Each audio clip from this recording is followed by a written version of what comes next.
देख लें कि क्या होता है। डिफेंसिव खेला है, एलबीडब्ल्यू की अपील है और जाना होगा।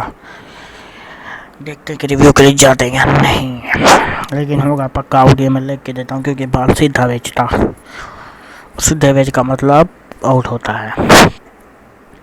देखते हैं, अंपायर के पास है, थर्ड अंपायर के पास फैसला। गेंद हवा में, डिफेंसिव विकेट मिसिंग यहाँ पर, और रिव्यू ने बचा लिया।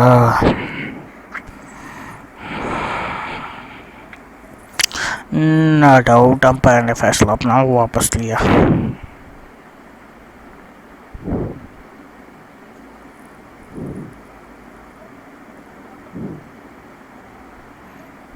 गैप में 1 रन के लिए।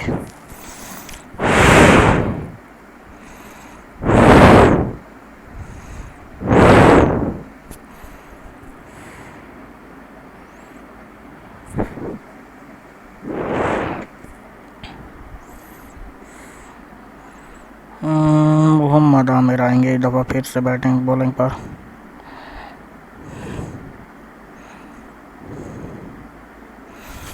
देखते हैं क्या होता है। 1 ही रन मिलेगा यहाँ पर, सीधा फील्डर के हाथ में खेला, डिफेंसिव था।